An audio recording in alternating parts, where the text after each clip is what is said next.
안녕하세요. 오늘도 사연살롱을 찾아주셔서 감사합니다. 30대 중후반을 넘어가는 박지수예요. 혹시 얼마 전 넷플릭스에서 방영했던 폭삭 속았수다 라는 드라마 보셨어요? 짧게 내용을 이야기하자면 우리네 부모님 이야기예요. 1960년대 그 힘든 시절 자식만을 바라보고 모진 세월 다 견뎌낸 부모님들 이야기요. 그 이면은 그 사랑을 듬뿍 받고 자란 자식 이야기도 물론 들어가고요. 이 이야기를 왜 하냐면요. 사실 제가 이혼하기 전까지는 힘든 부모님의 삶과 그런 부모님 덕분에 온실 속 화초로 자란 자식의 삶을 구분해서 봤거든요. 연관성 없이 나는 나대로 잘 자랐다고 생각했던 거죠. 그런데 이혼하고 나니 아니더라고요. 왜 그때 아빠가 그런 말을 했는지 다시 생각이 들고 제가 얼마나 철없었는지 다시 깨달았다고 해야 할까요? 그래서 그 드라마를 보며 펑펑 울기도 울었네요. 지금부터 제 이야기 들려드릴게요. 3년 전 저는 대학 동문회 송년 모임에서 지금의 남편을 처음 만났어요. 이름은 김민호. 저보다 2학번 위였지만 군대 다녀와서 같은 학년으로 졸업했던 사람이었죠. 학교 다닐 때는 한 번도 마주친 적 없었는데 그날 처음 알게 됐어요. 모임 중에 사회자가 각자 근황 이야기를 하라고 했을 때 그 사람이 갑자기 본인 인생을 3분 드라마처럼 연기하기 시작했죠. 취업했다가 퇴사하고 사업 실패하고 재취업한 가정을 코믹하게 표현하는데 표정 연기가 너무 웃겨서 술 마시던 사람들이 다들 뿜을 뻔했던 기억이에요. 저도 몰입돼서 눈길이 가면서 그쪽만 계속 보게 되더라고요. 그날 모임이 그렇게 끝나고 남은 사람들끼리 2차로 맥주집에 갔는데 그 남자가 제 옆자리에 앉았어요. 박지수 맞지? 같은 과였는데 기억해? 내가 군대 갔다가 복학하는 바람에 우리 같이 졸업했는데. 먼저 아는 척을 하는 그 사람과 대화는 전혀 어색하지 않았어요. 이상하게 학교에서 한 번에 제대로 된 얘기를 한 적 없었는데 마치 오래전부터 알고 지냈던 것처럼 자연스럽게 이야기를 주고받았죠. 사실 난 대학 때 완전 놀기만 했어. 동아리 활동하고 미팅 다니고. 그래서 늦게 졸업했지. 지수는 어땠어? 나도 공부만 한 건 아니었지만 나름 계획적으로 살았던 것 같아. 취업 준비하면서 스펙 쌓고. 그렇게 시작된 우리의 대화는 3차, 4차까지 이어졌어요. 그러다 보니 마지막엔 둘만 남아 새벽까지 이야기했죠. 그는 유머 감각이 정말 좋았어요. 제가 말하는 평범한 일상도 그가 받아치면 웃음거리가 됐고 그의 말투와 제스처에 계속 웃음이 나왔으니까요. 야, 우리 코드가 너무 잘 맞는 것 같은데 난 진짜 이렇게 웃은 지 오래됐어. 그의 말에 저도 고개를 끄덕였어요. 정말 오랜만에 편하게 웃을 수 있는 사람을 만났다는 기분이었거든요. 그렇게 그날 연락처를 교환하고 우린 자주 만나기 시작했죠. 데이트할 때마다 특별한 곳에 가는 것도 아니었어요. 사회 초년생이라 둘 다 지갑 사정이 넉넉하지 못했거든요. 그래도 골목길 구석구석 숨은 맛집 찾아다니거나 한강에서 라면 끓여 먹으며 이야기꽃을 피울 때면 그게 어디든 장소는 중요하지 않은 듯 재미있고 즐거웠죠.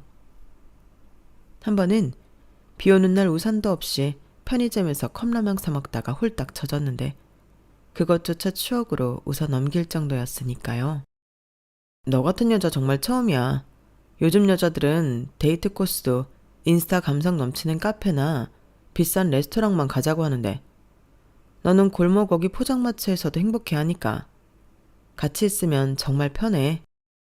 그의 말에 그냥 웃었어요. 사실 저는 그냥 맛있는 음식과 좋은 대화면 충분했기에 그가 특별하다고 느끼는 게 오히려 저 역시 신기하게 느껴졌죠. 사실 어릴 때부터 아빠에게 귀에 딱지가 앉을 정도로 들었던 말이 있거든요. 진짜 행복은 값비싼 물건에서 오는 게 아니라 함께하는 사람과의 소중한 시간에서 온다. 아빠는 말씀만 그렇게 하시는 게 아니라 행동도 그렇게 하셨어요. 좋은 곳에 데리고 다니시는 것보다 주말이면 시간 내 동네 공원을 함께 산책하고 저녁이면 라면이라도 손수 끓여주시며 시간을 보내려고 애쓰셨으니까요.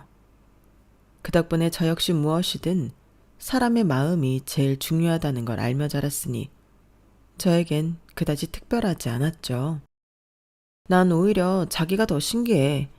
다른 남자들은 여자한테 잘 보이려고 비싼 데 데리고 가고 명품 사느라고 카드값에 휘청인다는데 자기는 오히려 진솔하게 다가오고 나의 이런 모습도 알아봐주고 우린 진짜 잘 맞는 것 같아.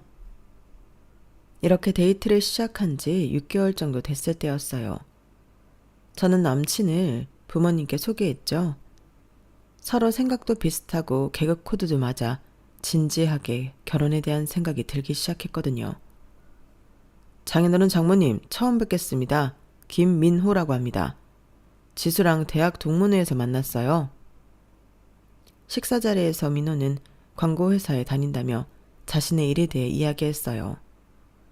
부모님과의 자리에서 남자친구는 최근에 진행한 프로젝트들과 미래 계획에 대해서도 열심히 설명했어요. 아버지는 묵묵히 들으셨고 어머니는 그의 이야기에 맞장구를 쳐주셨고요. 그래서 어떻게 살 생각이야? 결혼까지 생각하는 사이인가? 자연스러운 대화 사이에 아빠가 갑자기 직설적인 질문을 남자친구에게 던지니 살짝 당황한 듯 잠시 망설이더라고요. 하지만 이내 단호하게 말하는 그의 모습에 듬직하다 생각했어요. 네, 그렇습니다. 지수랑 앞으로의 미래를 함께하고 싶습니다. 그렇게 첫 만남이 끝나고 남자친구가 집으로 돌아간 후 아빠는 저를 작은 서재로 따로 부르셨어요. 지수야, 연애는 네 마음대로 해도 결혼은 반대다. 왜? 오빠 좋은 사람인데. 아빠가 묻는 질문에 성실하게 대답도 했고 나랑 결혼한다고도 그랬는데 혹시 아까 결혼 생각 있냐는 말에 뜸들여서 그래? 지수야, 그 친구가 말하는 걸 다시 한번 천천히 생각해봐. 자기 미래에 대해 이야기할 때 지수가 벌어오는 돈을 몇 번이나 언급했는지 기억나? 우리가 합치면 지수 월급도 있으니까 이런 말을 대체 몇 번이나 하는 거야. 남자가 겉벌이 서말만 있어도 처가살이 안 한다는 말이 있어. 물론 처가살이를 한다고 한 건 아니지만 대체 너 아니면 어떻게 살려고 말끝마다 지수 지수 그러는지. 난 또 뭐 때문에 그런다고. 아빠, 요즘은 다들 그래. 남자가 다 책임지는 시대는 옛말이지. 요즘 외벌이로 애도 못 낳아. 그리고 잘 키운 딸 대학까지 다 보내놓고 집에 들어앉아 애나 봤으면 좋겠어? 아빠 그런 거 싫어하면서 왜? 그런 걸로 오빠 트집 잡고 그래. 부모 덕 안 바라고 수술하려고 하는 게 오히려 더 이쁜 거 아니야? 지수야, 결혼이 생각하는 것처럼 그렇게 간단한 게 아니야. 아빠도 물론 우리 지수가 일하면서 자기 꿈 펼치길 원하지. 하지만 여자는 어쩔 수 없어. 애 낳고 키우다 보면 애가 눈에 밟히고 생물학적으로 여자가 남자보다 몸도 더 약하니 어떤 경우에도 처자식 굶어 죽이지 않는다는 믿음을 보여주는 게 맞는 거지. 그런데 그놈은 말끝마다 지수가 돈 버니까 만약의 상황은 생각 안 해? 아빠, 그건 반대로도 생각해야지. 오빠가 아플 수 있는 거고 요즘은 애 키워도 육아휴직 아빠들도 많이 하는걸? 아빠가 무슨 걱정하는지 아는데 시대가 많이 변했어. 남녀 평등 시대잖아. 아무리 시대가 변했어도 남자는 사랑하는 여자 고생하는 걸 못 봐. 아무리 봐도 그놈은 너를 책임지겠다는 마음보다 남들 하는 결혼 하고는 싶고 손해는 죽어도 싫으니까 너를 택했다는 생각밖에 안 든다. 솔직히 전 이해하기 어려웠어요. 저나 남자친구 같은 생각을 하는 사람들이 주위에도 많았으니까요. 제 기본적인 생각이 성인이 결혼한다면 누가 누구를 부양하고 부담하는 게 아니라 서로 독립된 인격체로 자신의 일을 해내야 한다고 생각했거든요. 그래서 문제될 게 없다고 생각했죠. 다만 아빠의 살아오신 부분을 생각하면 어느 정도 이해는 할 수 있었어요. 아빠는 평생 굳은 일을 하셔도 엄마가 고생하는 모습은 보기 싫다고 하셨으니까요. 덕분에 평생 주부로 사신 엄마는 늘 소녀 같으세요.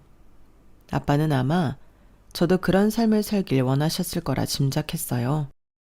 하지만 자식 이기는 부모 없다고 저와 남자친구 사이는 아무 문제 없으니 결혼 진행은 생각보다 빠르게 이루어졌고 결혼식 전날까지는 아빠는 저에게 말씀하셨네요. 지수야, 지금이라도 아니라고 생각하면 안 해도 돼. 아빠가 다 처리할게. 똥인지 된장인지 먹어봐야 한다고 한다면 더 말릴 수 없겠지만 마지막으로, 정말 마지막으로 한 번만 더 묻는 거야. 아빠, 정말 결혼식 전날까지 이럴 거야? 상견례도 다 했고 내일 식장 들어가는데 아빠가 그렇게 말하면 나 속상해. 그냥 축하해주면 안 돼? 그래, 네가 네 힘으로 지지고 볶고 산다고 했으니까 어디 한번 잘 살아봐. 다시 한번 말하지만 그놈하고 사는 동안에는 아빠한테 바라지 마. 안 바래. 아무것도. 셀프효도 하기로 했다니까? 그러니까 아빠도 오빠한테 괜히 친근하게 안 한다고 서운해하지 마. 내가 더 잘할게. 알았지? 그래, 잘 살아. 보란듯이 잘 살아. 그렇게 저는 아빠의 반대를 무릅쓰고 결혼했어요. 결혼식에 들어가는 비용이 아깝다는 생각에 작게 올리고 신혼여행도 국내로 간소하게 다녀왔죠. 아빠는 처음엔 섭섭해하셨지만 결국 저의 결정을 존중해 주셨어요. 결혼 초기에는 정말 행복한 일들만 가득했던 기억이에요. 두 사람의 월급을 합쳐 생활하니 생각보다 여유롭게 살 수 있었고 집안일을 서로 분담해서 하니 힘들지도 않았어요. 오히려 퇴근 후 집에 오면 기다리는 사람이 있으니 이야기가 끊이지 않았고 이래서 다들 결혼하는구나 싶은 생각에 정말 깨소금 볶는 신혼생활을 했으니까요. 그렇게 아기 천사가 찾아왔을 땐 세상 모두가 우리 편이 된 것 같은 느낌이 들기도 했었어요. 이세 계획을 세운 지 얼마 되지 않아 찾아온 아이였기에 더 그랬죠. 임신 테스트기에 두 줄이 선명하게 나타났을 때 남편이 얼마나 좋아했는지 환호성 치르던 그 얼굴이 아직도 선명할 정도예요. 와, 진짜? 지수야, 우리 진짜 부모가 되는 거야. 이제 우리 셋이 되는 거잖아. 나 너무 설레. 내가 아빠가 된다니. 그의 환호성에 저도 덩달아 기뻤죠. 임신 초기에는 입덧이 심해서 힘든 점도 많았어요. 하지만 남편은 제가 먹을 수 있는 음식을 찾아 이곳저곳 뛰어다녔고 회사 일로 바쁜 와중에도 저를 챙기려 노력했기에 견뎌낼 수 있었네요. 지수야, 오늘 엄마랑 통화했더니 임신했을 때 배 아래가 차면 안 된대. 이거 집에서 늘 배 감싸고 있어. 알았지? 세심한 배려의 감동이었죠. 임신 중에도 저는 직장에 다녔고 남편도 자신의 일을 열심히 했어요. 퇴근 후에는 함께 출산 준비 클래스도 다녔고 아이 물품을 고르러 다니기도 했죠. 임신 8개월쯤 되었을 때 회사에서 육아휴직에 대한 이야기가 나왔어요. 지수야, 내가 먼저 3개월 육아휴직 쓰고 그 다음에 네가 쓰는 건 어때? 요즘 워킹데디도 많다고 하던데 꼭 엄마가 먼저 할 필요는 없잖아. 생각지도 못한 남편의 말에 정말 놀랐어요. 보통 육아휴직은 여자가 당연히 쓰는 것처럼 여겨지는데 남편이 먼저 나서서 그런 제안을 하다뇨. 저는 행복한 마음으로 그의 제안을 받아들였어요. 고마워 자기야. 정말 든든하다. 어떤 남자들은 육아휴직은 무조건 여자가 써야 하고 육아는 당연히 여자들 일이라고 생각한다는데 그런 게 어딨어. 우리 아이인데 같이 키우는 게 당연하지. 그리고 내가 다른 남자들하고 다르다는 거 설마 이제 한 거 아니지? 그렇게 아이가 태어났고 남편은 약속대로 육아휴직을 썼어요. 처음에는 서툴렀지만 곧 기저귀 갈기, 분유 타기의 달인이 되었죠. 아이의 울음소리만 들어도 왜 우는지 알아챘고 밤중에도 저보다 먼저 일어나 아이를 달래줄 정도였으니까요. 퇴근하고 집에 오면 아이를 안고 있는 남편의 모습이 너무 사랑스러웠어요. 지수야, 오늘 세진이가 내 얼굴 보고 웃었어. 너도 봤어야 했는데 정말 예뻤어. 아, 이것 봐. 내가 동영상으로 찍어뒀어. 휴대폰 화면 속에는 웃고 있는 아이와 함께 있는 행복한 남편의 모습이 담겨 있었죠. 3개월이 지나고 남편이 회사로 복귀하고 제가 육아휴직을 시작했지만 그는 여전히 집안일과 육아를 반반씩 나눠 했어요. 주말이면 아이를 업고 장을 보러 가기도 하고 저녁밥을 차려주기도 했죠. 지수야, 오늘은 내가 요리사. 자기는 우리 세진이 보고 있어. 나 혼자서도 잘할 수 있으니까 걱정하지 말고. 오늘 저녁 기대하라고. 장난스럽게 요리사 모자를 쓰고 앞치마를 두른 남편의 모습에 웃음이 나왔어요. 정말 완벽한 남편, 완벽한 아빠였죠. 이런 모습을 보면 아빠의 우려가 기우였다는 생각이 들었고, 그래서 가끔 아빠에게 전화해서 우리 행복한 모습을 자랑하기도 했네요. 아빠, 오빠가 세진이 기저귀도 잘 갈고 요리도 잘해. 주말에 한번 놀러와. 보면 정말 깜짝 놀랄걸? 아빠는 웃으며 다행이라는 말씀만 하셨어요. 제 행복을 진심으로 바라셨을 분이라는 걸 알고 있으니 더 일부러 전화에 말했던 것 같아요. 아빠가 걱정하는 것처럼 자기 이익만 챙기는 사람 아니라는 그 말, 그 걱정을 덜어내고 싶었던 거죠. 그러던 어느 날 갑자기 퇴근하고 돌아오는 남편의 얼굴에 그늘이 보였죠. 자기야, 오늘 회사에서 무슨 일 있었어? 점심때까지만 해도 별다른 말 없었는데 왜 갑자기 얼굴이 어두워? 퇴근하면서 엄마한테 전화 왔는데 엄마가 계단에서 넘어져서 다리를 다치셨어. 수술해야 한대. 어머, 많이 다치셨어? 지금 어디 계셔? 지금은 응급실이야. 형이 먼저 가 있고. 그럼 지금 가자 빨리. 저희는 서둘러 병원으로 향했어요. 시어머니는 계단에서 넘어져 다리가 골절된 상태였고 수술이 필요하다고 했죠. 수술비가 좀 많이 나올 것 같아. 보험은 있지만 자기 부담금이 있거든. 그렇겠지. 그래도 어떻게 부모님인데.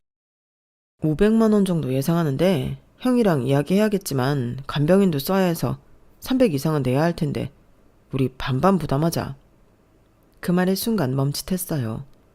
왜 갑자기 반반이란 말이 나오지? 라는 생각이 들었거든요. 결혼할 때부터 우리는 셀프 효도를 하자고 약속했고 각자 자기 부모님에 대한 책임은 자기가 지기로 했었거든요. 물론 도와달라면 당연히 부모니까 도울 순 있지만 반반이라는 말은 생각지도 못했어요. 반반? 그러니까 자기 말은 자기가 300 이상 내야 하니까 적어도 나보고 150은 내란 얘기야? 솔직히 갑자기 큰돈 내는 건 나도 부담이야. 명절이나 생신 때 용돈이야 예상하고 내가 드릴 수 있는 거지만 나 혼자 감당하기엔 좀 큰돈이야. 다른 데 쓴다는 것도 아니고 부모님 건강과 관련된 거니까 반반씩 부담하는 게 좋을 것 같아서. 이건 특수 상황이잖아. 안 그래? 순간 머릿속이 복잡해지더라고요. 갑자기 300만 원이라는 돈을 지출해야 한다니 큰 부담으로 느껴지는 건 맞고 부모님 일인데 계산적으로 행동하는 게 옳을까 하는 양심적 가책도 조금 느껴지더라고요. 그런저런 생각을 하다 보니 불현듯 결혼 전 아빠가 했던 말이 떠올랐어요. 자기 손해보기 싫어한다는 그 말. 하지만 대수롭지 않게 넘어갔죠. 부모님 건강과 관련된 일이라고 남편이 먼저 말했으니 나중에 제 부모님이 아프더라도 남편에게 도움을 받는다면 손해볼 건 없다고 생각했으니까요. 그래 알았어. 함께 부담하자. 시어머니의 수술은 다행히 잘 끝났고 간병인의 도움을 받아 집으로 돌아가셨어요. 저희는 주말마다 시댁에 가서 집안일을 도왔고 간병비와 병원비도 함께 냈죠. 그렇게 무리해서 회사와 육아, 시어머니 간병까지 해서 그런지 갑자기 몸살에 걸리게 되었어요. 심한 독감에 걸려서 고열이 나고 몸몸이 아팠죠. 아이는 돌이 지난 상태였지만 아직 많은 도움이 필요했어요. 자기야, 나 정말 손 하나 까딱 못하겠어. 세진이 이유식도 만들어야 하는데 세진이한테 감기 옮기면 어떡하지? 왜 그런 걱정을 해? 내가 있잖아. 당신은 푹 쉬어. 내가 세진이 이유식도 만들고 퇴근도 좀 당겨서 어린이집에서 일찍 데리고 올게. 그렇게 말한 남편은 제 죽까지 끓여주며 혼자 고군분투하더라고요. 아침 일찍 일어나 세진이 옷을 입히고 어린이집에 등원시키고 퇴근하기 전 먼저 집에 와 청소하고 음식을 만든 후 세진이를 데리고 왔어요. 3일 정도 푹 쉬고 나니 열도 내려가고 움직일만 해지더라고요. 자기야 고마워. 나 이제 좀 살 것 같아. 자기 아니었으면 나 정말 힘들었을 거야. 이래서 다들 혼자보다 결혼하는 게 좋다고 하나 봐. 뭘 이런 걸로. 이제 다 나았다니까 다행이다. 그래도 무리하지 마. 그렇게 일상으로 돌아왔는데 이상한 점을 발견했어요. 제가 아프기 전과 다르게 남편이 집안일이나 육아에 전혀 손을 대지 않는다는 점이었죠. 전에는 분명 분담해서 했는데 갑자기 모든 일을 저한테 미루는 것 같았어요. 자기야, 세진이 똥 쌌나 봐. 기저귀 좀 갈아줘. 내가 저녁 준비하고 있어서 지금 기저귀를 못 갈겠어. 지난번에 늦었더니 발진 생겨서. 미안한데 지금 나 회사에서 온 메일 급하게 확인 중이야. 오늘 야근해야 하는데 일찍 나왔거든. 빨리 답변해줘야 하는 거라 이거 다 하고 할게. 그러더니 한참을 컴퓨터 앞에서 일어나지 않더라고요. 결국 제가 기저귀를 다 갈고 씻긴 후 저녁을 차렸죠. 이런 상황이 며칠 계속되자 이상하다는 생각이 들더라고요. 자기야, 요즘 많이 바빠? 바쁜 건 알겠는데 왜 요즘 집안일이나 세진이 돌보는 거나 혼자 하는 느낌이 드는지 모르겠어. 어제 분리수거도 나 혼자 하는데 피곤하다고 씻으러 가버리고. 내가 예민한 거 아니지? 회사가 바쁘기도 바빴는데 요 며칠 당신 아팠을 때 내가 전부 다 했잖아. 난 아침에 일어나 너 먹을 죽까지 끓였어. 오늘이 딱 3일째니까 내일부터 나도 같이 할게. 그럼 됐지? 그때 머리를 한 대 띵 맞은 것 같았어요. 남자는 사랑하는 여자 고생하는 꼴 못 본다는 아빠의 말 그땐 이해하지 못했는데 무슨 말인지 알 것 같다는 느낌이 들더라고요.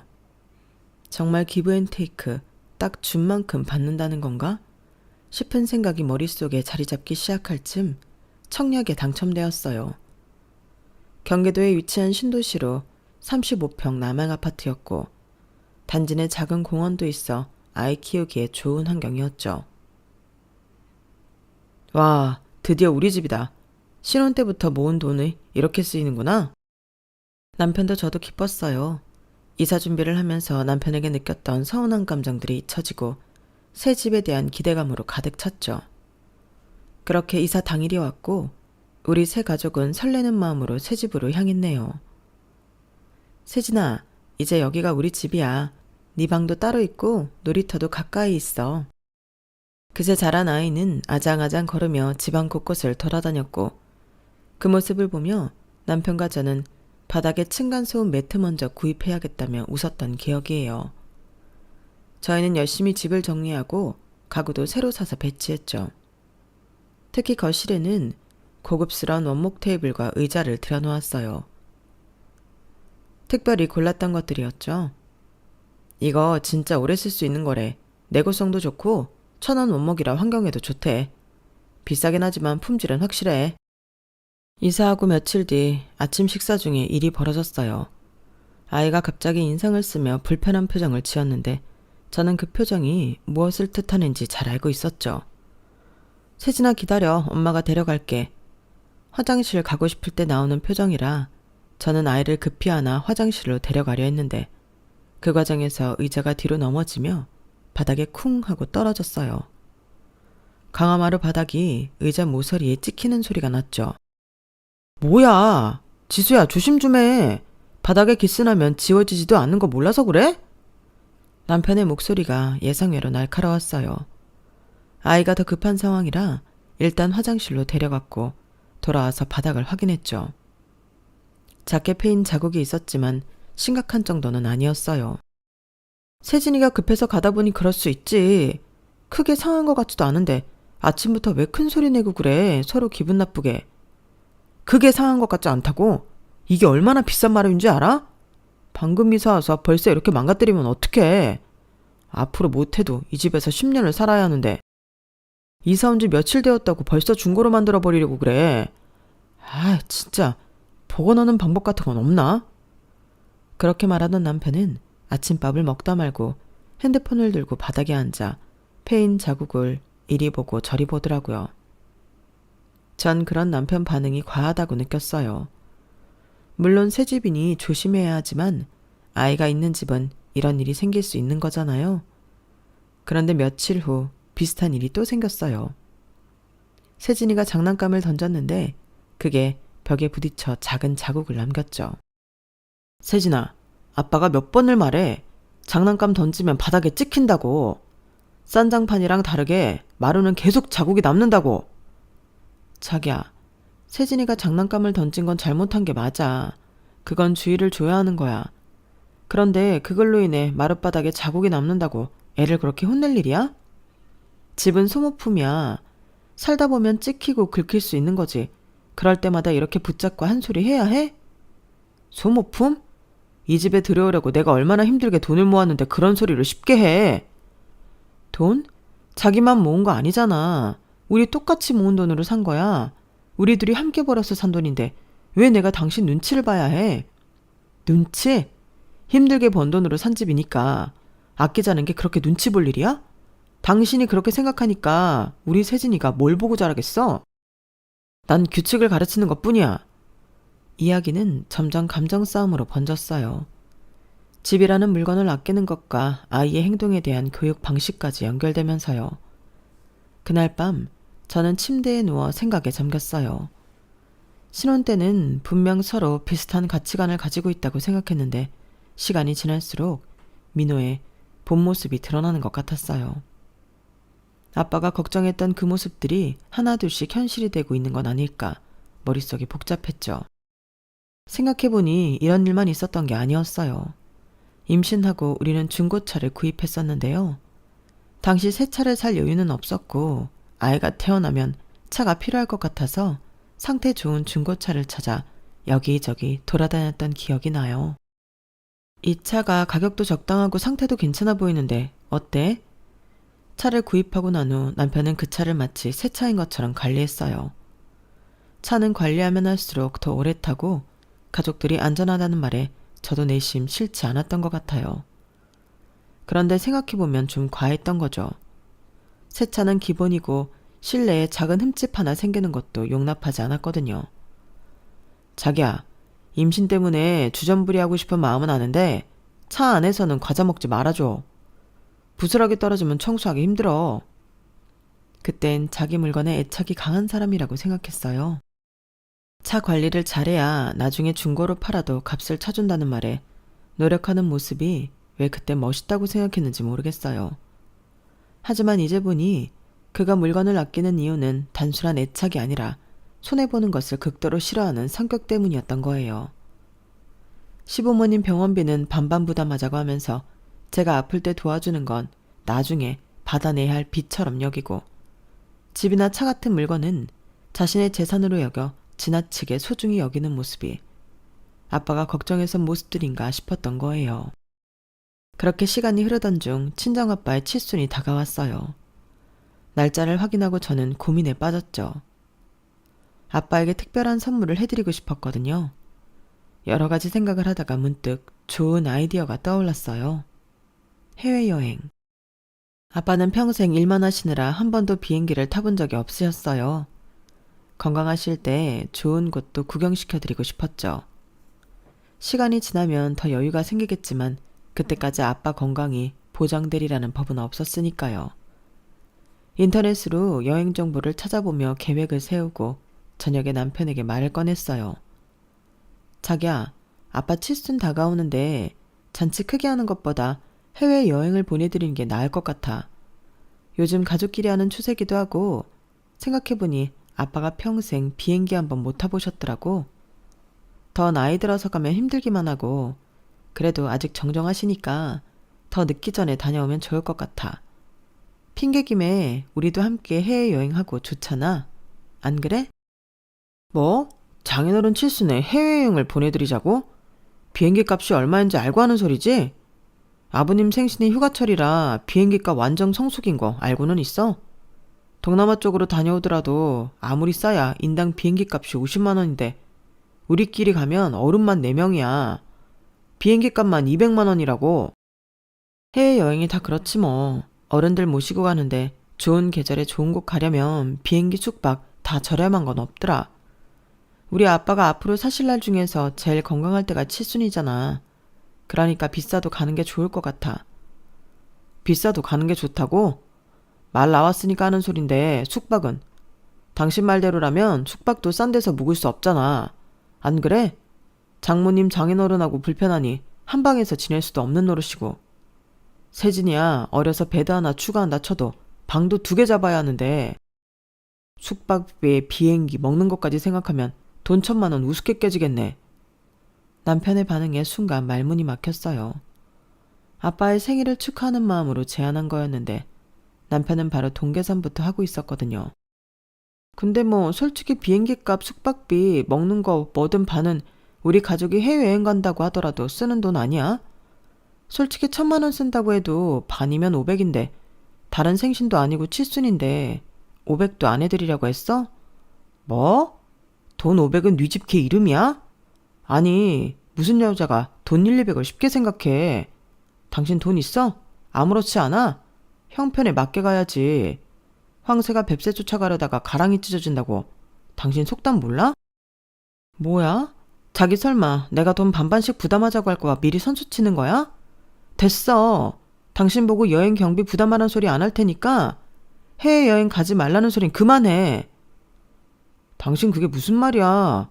돈 반반씩 부담하자고 할까봐 선수 친다고? 말 참 이상하게 한다. 형편에 맞게 가자는 거지. 우리 형편도 형편이지만 솔직히 처갓댁 형편에 해외여행이 말이나 되는 소리야? 남들이 들으면 웃어. 빚내서 구색 맞추느라 자식들 등골 휘는 줄 모르고 좋다고 다녀왔다는 소리 듣는다고. 내가 돈도 아깝기도 하지만 꼭 돈만 아까워서 하는 소리가 아니야. 남들이 욕한다고. 당신은 당신 부모님 동네 사람들이 손가락질하면서 자식 등골 빼먹는 부모라고 욕하고 다니면 좋겠어? 그냥 제주도나 가. 요즘 국내 여행도 좋은 호텔 많아. 괜히 어르신들 모시고 해외여행 갔다가 음식 안 맞아 고생하는 경우 많대. 돈은 돈대로 쓰고 욕은 욕대로 먹고 사이 멀어지는 집 한둘 아니라고. 돈이 아깝다고? 부모님한테 쓰는 돈이 아깝다고? 내가 언제 너한테 돈 달라고 했어? 왜 이래 너라니. 오빠한테. 뭐야, 너 찔리는 거 있지? 돈 1,000만 원 쓰는 게 아깝지 않다고 하는 거 보니까 너 나 모르게 모은 돈 꽤 되나 보다? 막말로 병원비도 아니고 내가 부담할 이유도 없는데 우리 가족 여행하는 거다 뭐다 그럴싸하게 포장하는 거 보니까 너 진짜 너무한 거 아니야? 그럴 돈 있었으면 융자 갚을 생각 먼저 했어야지. 지금 나가는 이자가 얼만데. 우리 새 아파트 이사 왔다고 이 집 완전히 우리 거 아니야. 은행 끼고 있어. 정신 똑바로 차리고 얘기해. 정신 똑바로 차려야 할 건 내가 아니라 너겠지. 이제 알겠다. 아빠가 했던 말이 뭔지. 뭐? 무슨 소리야. 그럼 그렇지. 장인어른 칠순에 해외여행 가져간 게 당신 생각이 아니었던 거지? 장인어른이 괜히 너한테 바람 넣은 거지. 그렇게 안 봤는데 장인어른 너무하시네. 우리 새 아파트 이사 오니까 살만한 줄 아시나 봐. 아니면 부러워서 그러신가?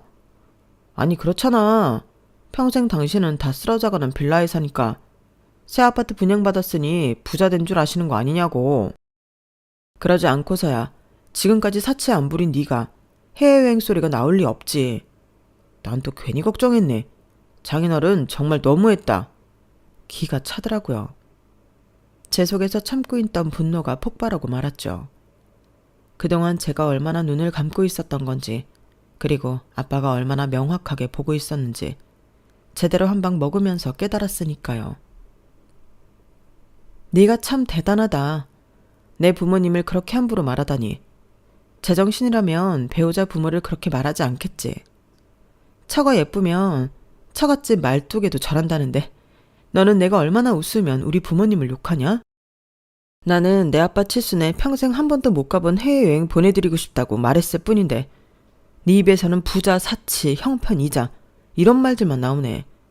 내가 사람 새끼가 아니라 계산기랑 살았네. 야, 이 여자가 미쳤나? 뭐라고? 계산기? 야, 말 똑바로 해. 한 번 내지르면 그걸로 끝인 줄 알지? 다녀오고 현실을 보면 그 돈 어떻게 할 건데? 이 집 대출금은 평생 은행빚 갚으며 허덕일 거야? 노후 대비는 안 해? 비행기표 살 돈 있으면 그 돈으로 대출금 같은 게 우선이지. 길 가는 사람 100이면 100 다 잡고 이야기해봐라. 이거 봐 이거 봐. 인사드리러 갔을 때 오래된 빌라 사는 거 보고 내가 설마 했는데 괜한 게 아니네. 야, 너 그렇게 살만하다 싶은 착각으로 돈 펑펑 쓰면 니네 부모님처럼 되는 거야. 다 늙어서 쓰러지는 빌라에서 살고 싶어서 그래? 아주 막 나가자는 거지? 뚫린 입이라고 아주 막 싸지르네. 야, 니네 엄마 아플 때 300만 원도 아까워서 반반하자고 하는 놈이 1000만 원 해외여행에 쓴다고 하니까 니 돈 안 써도 아까워 죽겠냐? 뭐? 뭐라는 거야 이 여자가 지금. 왜? 딱 네 밑바닥 들키고 나니 할 말 없지? 남들처럼 살고는 싶고 혼자는 죽어도 그렇게 살 자신 없으니 반반 부담해서 그럴듯하게 이끌어줄 사람이 필요했던 거잖아. 그게 나였고 손해보는 건 죽어도 싫은 게 너잖아. 말로는 반반, 공평하게 하자는 뻔질이란 거짓말. 아니, 밴댕이 소갈딱지보다도 더 좁고 좁은 너한테 5만 장 다 떨어진다 떨어져. 그러다 이혼 소리까지 나오겠다? 못할 거 없지.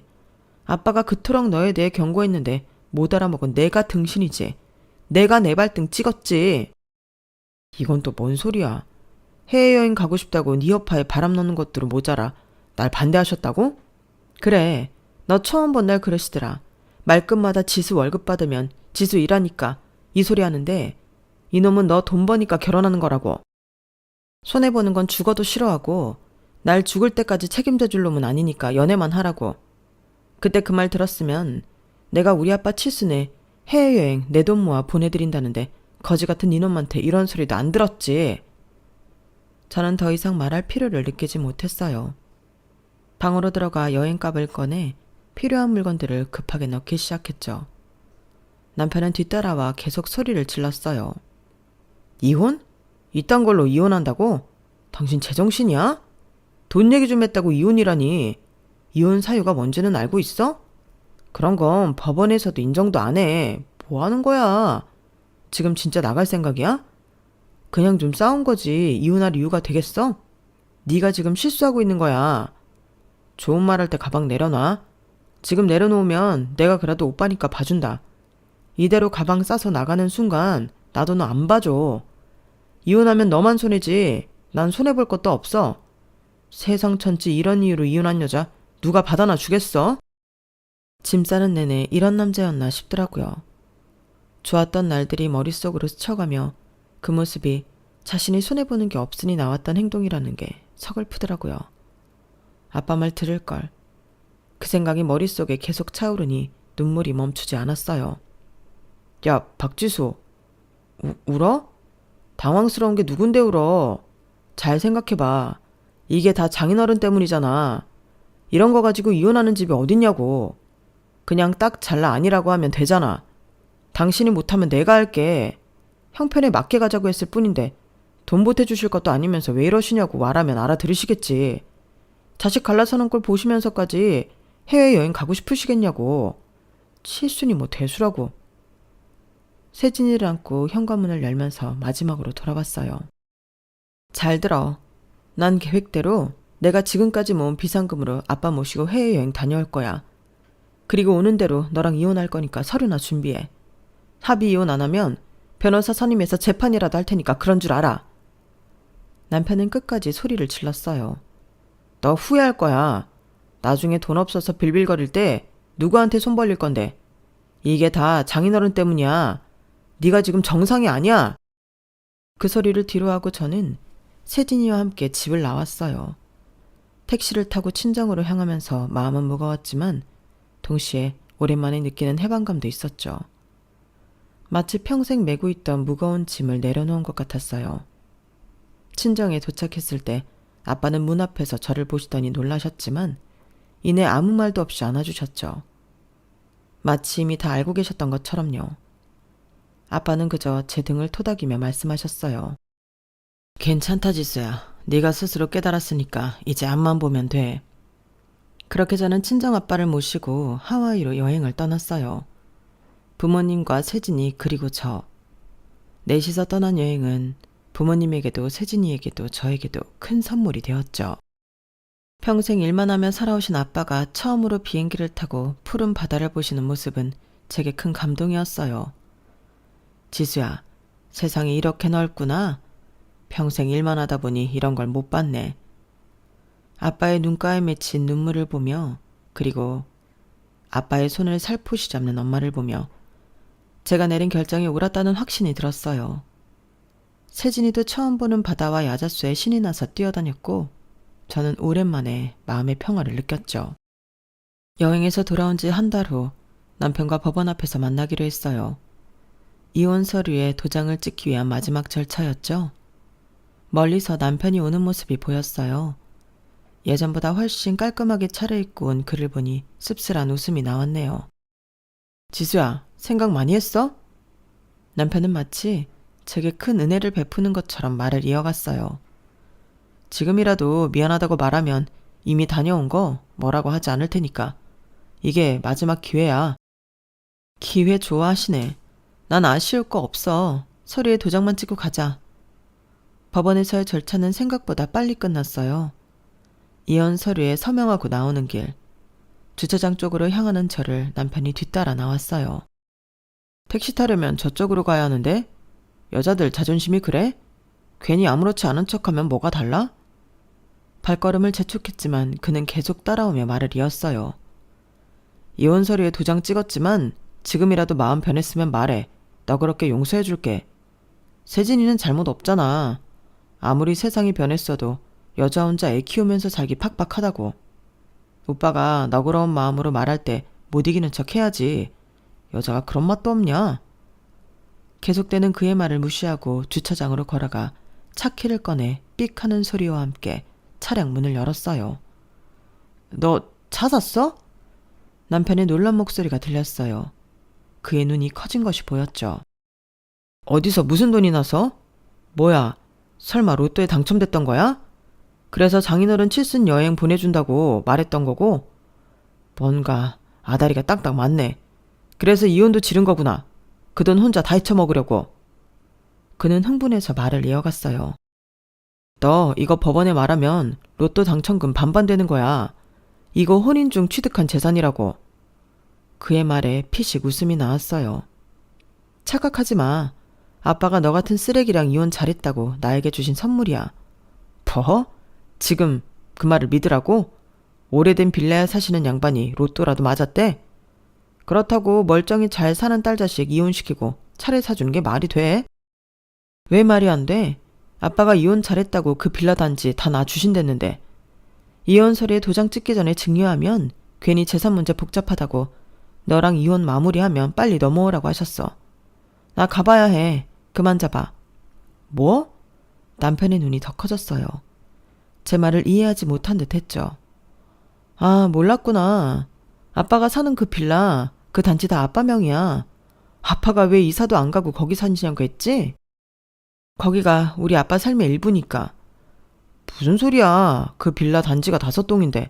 그게 어떻게. 남편은 말을 더듬으며 핸드폰으로 뭔가를 검색하더니 얼굴이 창백해졌어요. 주소를 알고 있으니 보나마나 현 시세를 찾아봤겠죠. 속물답게요. 시세가 50억? 말도 안 돼. 그렇게 돈이 많으신 분이 왜 지금까지 한 번도 해외여행도 못 가시고 왜 우리 결혼할 때 도와주시지도 않고.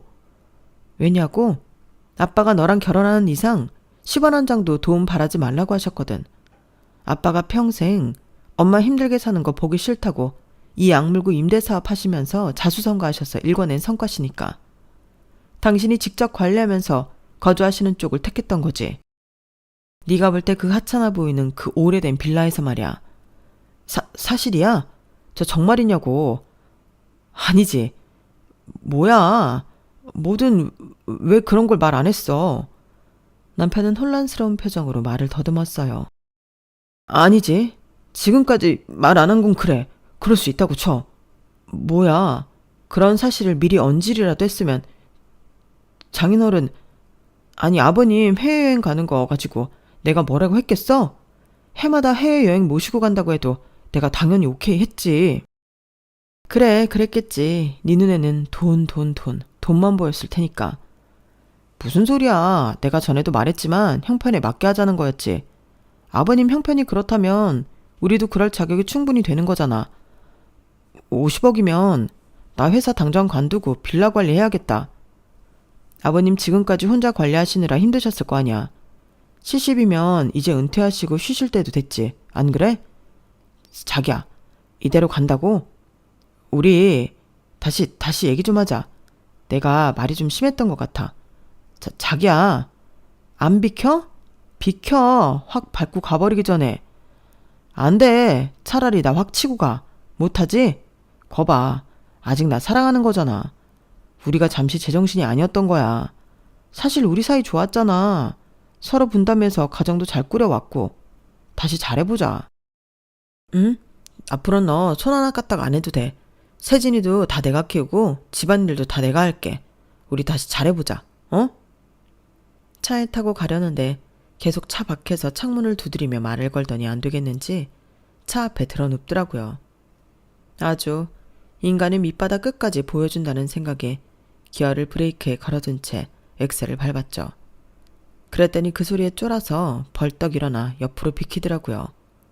그 순간 어찌나 웃음이 나던지 내가 저런 등신 뭐가 좋다고 살았나 싶었죠. 그나마 잘한 건 우리 세진이가 태어났다는데 위안을 삼기로 했어요. 법원에서 마무리를 지었음에도 불구하고 남편은 포기하지 않았어요. 집에도 찾아오고 연락도 계속했죠. 얼마나 귀찮게 굴었는지 경비실에 따로 부탁까지 해야 했죠. 한 번만 더 찾아오면 스토커로 신고할 거야. 접근 금지 신청도 가능하다고 경찰에서 확인했으니까 그냥 조용히 잘 살길 바래. 제 말에 놀랐는지 이후로는 연락도 오지 않았어요. 아마 자신의 행동이 불법이 될 수 있다는 사실을 알고 두려워했겠죠. 무엇보다 손해보는 거 싫어하는 성격이니까요. 한편으론 아빠의 재산이 그놈 눈앞에 아른거릴 텐데 고소하다 싶더라고요. 그렇게 저는 친정에서 새로운 삶을 시작했어요. 세진이와 함께 아빠가 소유한 빌라 중 하나에서 살게 되었죠. 폭삭 속았수다 드라마에 보면 주인공 예순이 딸 금명이가 결혼할 때 이런 말을 해요. 왜 결혼식에 부모님 이름을 넣는지 알겠다고요. 그건 바로 부모님의 자식이기 때문이죠. 정말 쉽고 당연한 진리. 누구보다 내 행복을 바라는 부모님이라는 걸 이렇게 돌고 돌아 깨닫게 되었네요. 그리고 그 금명이가 아빠에게 이런 말도 했어요. 정주영이 아빠 바꾸자고 해도 안 바꾼다고요. 제 마음도 딱 그래요. 정말 많이 사랑하고 존경합니다. 제 이야기는 여기까지입니다. 들어주신 분들 감사드리고요. 소중한 가족들과 함께 행복하시길 바랍니다. 여러분, 사연 댓글에 응원과 현명한 조언 부탁드려요. 좋아요와 구독은 저에게 큰 힘이 됩니다. 오늘도 좋은 일 가득하세요.